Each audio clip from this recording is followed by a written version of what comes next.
It's time for the live eviction.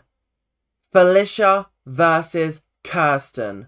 Who goes home? Well, the housemates will decide live. I gotta start this episode off by saying how much I love Julie Chen as a host. She is very sort of sweet, she's endearing, she has such a dramatic flair for the show that is so fun to watch.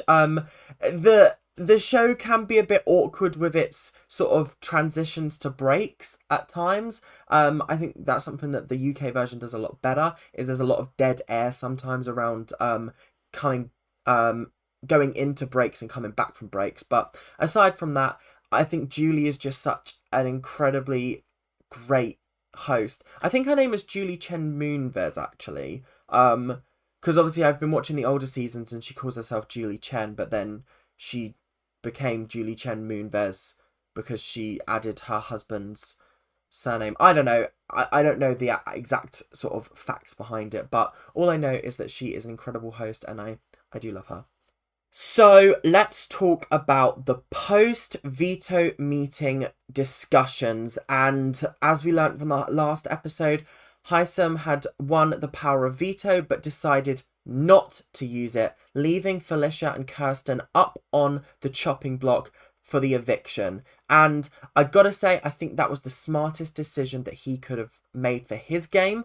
Choosing to take someone down would have put someone that he's close to in jeopardy potentially, and he also figures that the house is going after Kirsten, so there's no reason to take Felicia down because then that could put somebody else in jeopardy and not have Kirsten as the main target. Felicia was actually quite nice to him. She was like, I appreciate the fact that you didn't want to blow up your game, and that's fine with me. And despite the fact that she's very worried and she feels like she needs to start campaigning, I feel like there is a sense of it's fine.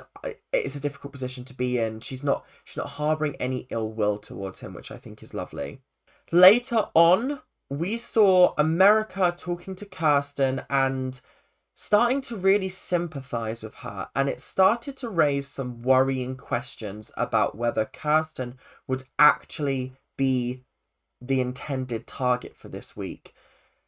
It's a tough one because when you're in this house, the game has to be played and you have to weigh up who's good for your game and who's not good for your game. As it stands, America is in a 8-person alliance, or so she thinks, and if they were to adopt Kirsten into their group, then they could end up with 9 people and dominate the house.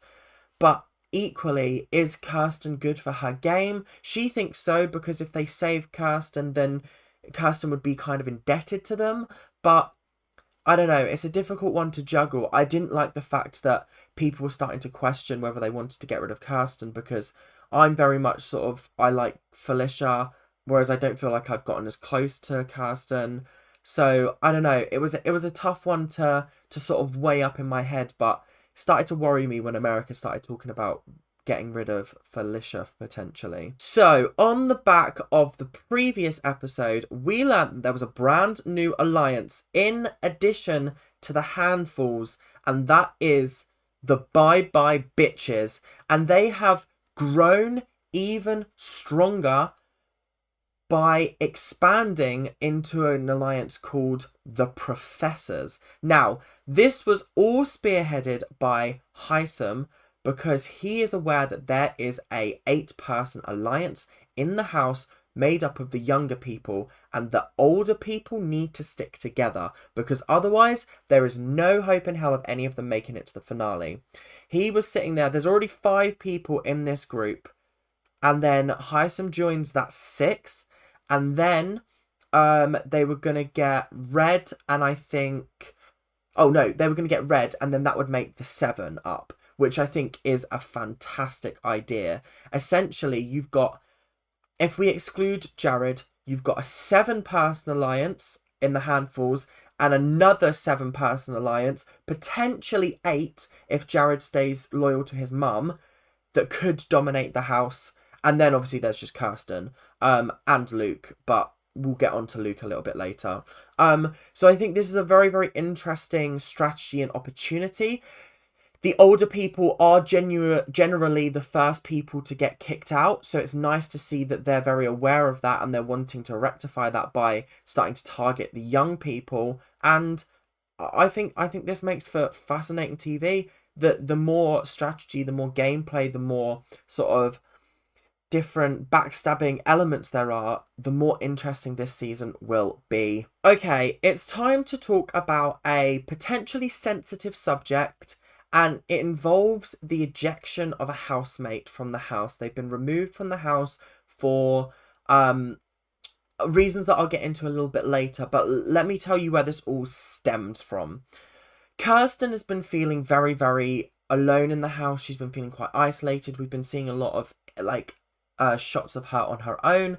I don't know if that's the kind of edit that they're wanting to give her, because it seems that way, but Luke was feeling quite sorry for her and was sort of standing up and asking why they were making her a social pariah week one, because that hasn't happened before, and it doesn't seem like it's good for house morale to be targeting someone so sort of viciously straight away. I get where he's coming from, and I think that what he said was correct. However, what he said next caught me so off guard that I feel like I got whiplash from what he was saying, because it genuinely felt like, wait, what? Because one second he's talking about Kirsten, and then the next minute, just randomly in the middle of the conversation, he's seemingly said the N-word, and not great. It's not great. It's not great. And like, you could see the faces of like it was Jared, Corey, and Hisam in the room, and all three of them just went, what? And then obviously Luke corrected himself and was like, oh, I meant to say narwhal. And I was like, but how do you, first of all, how did you mix those two words up? Secondly, what? I felt confused because I felt like I'd missed something in the conversation. And third off, why is that even in your vocabulary for you to just accidentally say? That's a little bit concerning, is it not? Like, Hisam and Corey just kind of left the room. They did their kicks and then left because they were in the Humaniverse bedroom. And then Luke was trying to just like laugh it off. And Jared was like sitting there going like, yeah, it's fine, it's fine. And obviously this is something that he spoke about a little bit later, and he said like, I didn't want to tell anyone because I think there's a difference between people saying stuff out of ignorance and people saying stuff out of malice. And I don't believe it's out of malice. What he said was out of malice. I feel like it was just ignorance. So that's why I didn't tell anyone, because I didn't want it to affect his game. Big Brother has a very, very strict no tolerance policy when it comes to language such as that. So I can understand why they removed him. I think it's difficult because like I said, they have a zero tolerance policy when it comes to that. But I don't know. I feel like there should have been a conversation with him in the diary room, maybe, that we got to witness, because he just went into the diary room and then later we saw Riley come out and was like, yeah, he's been ejected for use of language, etc, etc. And then Corey had to explain it to the house, and then Jared was like, look, let's not have this conversation with everyone involved, because like it's not as deep as you're making it out to be. Like, it was said out of ignorance, not out of malice, etc, etc. And I gotta say, it was very interesting because when I was preparing for this show, I was looking at the cast on the CBS website, and I was counting 16 people, and I was like, but there's 17 people in this series, and it's because they've taken Luke off of the official cast for this series. So it's a shame, because he could have been an interesting asset to the team. However, he was a bit boring and like wasn't giving us much, and then he came out with this, and I was sat there like it's not my place to comment on that, but like, I think the show had to do something, especially because it was first witnessed on the live streams, the live feeds, and yeah, that could have caused potential outrage. Well, it did cause potential outrage from what I'm hearing, although this was like August 9th or something like that. I don't know the exact dates, but we're now in November, so yeah. On a rather uncomfortable note, Riley had conversations with two people in this episode who basically just put her in her place. But not in like a malicious, nasty way, but in a we know your game. Don't act like we don't. So Red was up first and he spoke to her and was like, I feel like we haven't gotten a chance to talk yet. And then like halfway through the conversation, he just listed off everyone in her alliance and she looked stunned. Like, what? What do you mean you know everyone in my alliance? I gotta say it's fairly obvious. It's fairly obvious what they're doing. And obviously what Riley doesn't know is that they have a mole in the group that's kind of spilled the beans. But it's still a shocking moment. And I could feel Riley was kind of digging a hole for herself by lying to Red, because now Red's not going to trust her at all, because she's like, oh no, that's not the case, like if it was, I would have told you by now, etc, etc, basically just lying through her teeth. And then later on she had a similar conversation with Izzy where Izzy basically told her to cut the bullshit. We're on two different sides of the house, like I'll still have your back, but let's cut the bullshit. Let's not pretend like this is something that it's not. And I thought that was very, very interesting. And when Izzy was telling Sari this later, Sari warned her and was like, look, you're playing too hard, too fast. You've not exposed our alliance, but you've made them aware that there is another side to this house, which could potentially damage our games. You gotta listen to Sari. Sari has played Survivor 4 times. Survivor is basically just Big Brother in the wild in a shorter amount of time. So she knows how to play the game. Let her give you battle plans. Stop going in head first, because that's how you're gonna potentially ruin your own game. It's a very, very interesting twist, I gotta say, having Sari in the game, because she's got such a wealth of gameplay knowledge, and I feel like Izzy isn't quite utilising her in the way that she could be. I don't know. It's a tough one. It's a tough one. There was a very, very worrying scene just before the live eviction in which the handfuls were basically sat around wondering whether they should target Felicia instead and recruit Kirsten, because if they saved Kirsten, Kirsten would be indebted to them and be a potentially good asset in the future. It did start to worry me a little bit, because I was like, this is what America was talking about at the start of the episode, and it could work out for the best, or they could end up completely alienating the other side of the house, which I don't think would work in their favour. Kirsten seems to be public enemy number one for reasons that, like, I feel like she's not done anything horrendous. It's just someone needs to be first out. Kirsten was the easy pick because of her her making many alliances on day 1 and 2. So I think there's different layers to this, and I was getting particularly worried when they were just wondering whether they should save Kirsten. Would she be better for their game?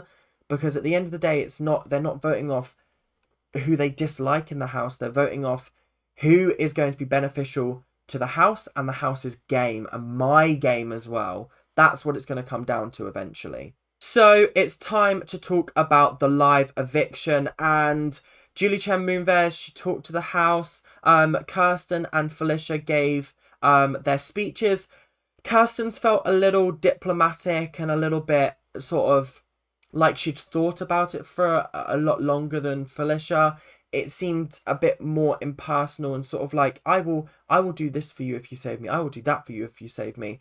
Whereas Felicia kind of just went, listen, I've had a great time. If you choose to keep me that's great because I have so much more to give. But I also respect the fact that if you guys want me gone, that's fair enough. And it just felt like it was more from the heart. I don't know whether that's just a little bit of bias I have towards Felicia. I like her a lot more, but it was definitely an interesting eviction because I didn't know who was going to go until the first two members of the alliances walked into the room. So I was going to go through every single person and go through what they voted for. However, every single person that was eligible to vote, remember, Riley, Felicia and Kirsten could not vote. So there were 13 votes in total. Everybody voted for Kirsten to be evicted, which I gotta say, I was not expecting a clean sweep. And it's tough. It's tough. It really is, because it's one of those things where it's bittersweet. We've only gotten to know her for like 1 week. Not even that, because obviously we've only got to see 3 or 4 episodes with her in.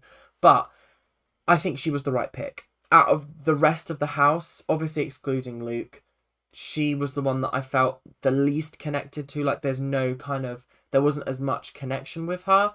But it was still sad to see her go, especially when she looked crushed when her name was announced. But someone's got to be the first to go, and sadly it was Kirsten. Kirsten's exit interview was actually very entertaining. I really do like the way that Big Brother US works, because they when they're doing the exit interview, they like to reveal all the twists and turns that they didn't notice within the house, and it just is really fascinating to see them go, oh, okay, I had no idea that was happening, because it changes everything that you view within the house.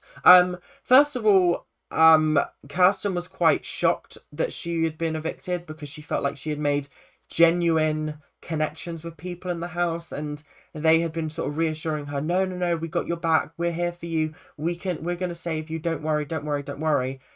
But then when it came to it, they stabbed her in the back and they got rid of her, and she felt a little bit crushed and defeated by that. But also she understood that, like, this is a game. Felicia probably had better social game than her. Julie told her that one of the reasons was that she came on too fast, and she was trying to play too hard too fast. And I think that's genuinely the reason why she was evicted. It's sad to say, but you've got to play this game slyly. You've got to wait. If I was in this game, I would wait for other people to approach me for alliances. And if nothing had happened by day 3, then I'm starting to think, okay, shit, I'm on the outside. I need to start talking to people, building up my friendships. Whereas straight away, Kirsten was like, this is an alliance. Oh, I'm going to make an alliance with you. Oh, an alliance with you. Us 3 are going to be an alliance, while she was already in another alliance. And it ended up causing people to not trust her. And that's one of the biggest things. So, she was told about the sort of 2 sets of, alliances. And she was asked who most disappointed you by voting for you. And she said Cirie. She thought that she genuinely had built up a rapport with Cirie and felt like she was close to her. But obviously, I think what Kirsten is failing to realise is that Cirie and Felicia are like that. They're very, very close in this game because they're very like-minded people. And I think she was very naive to expect that Cirie would vote for her. I don't know. Then Julie dropped the bomb that there is a mother-son relationship inside the house, or there is a familial connection. And when she said that it's Cirie and Jared, Kirsten was like, what? And then it came flooding back to her, and she went, oh my god, they said that they were in the pantry or the kitchen or whatever, and they were talking, like, Jared was talking about what his family call him, and apparently his family call him Jay Bleezy, and he said that, and someone went, oh, that's what Cirie calls her son. But like, nobody thought anything of it. So when Kirsten made that connection, she was like, Oh my God. And that just makes me think, hang on a minute. Jared must be shitting himself right now because he's thinking, fuck, have I just given away the game? Like week 1. I haven't even made it to week 2 yet and I've already given away the game. I'm really interested to see whether anybody else in the house will pick up on that. I don't think so. I think Izzy's the only one that currently knows, and I think Izzy will stay loyal. But I am worried that it's gonna be it's gonna come out, and then Sari and Jared are gonna be up against each other as like a sort of a nominations for eviction, and I think that's gonna be, if that happens, that's gonna be toxic as fuck.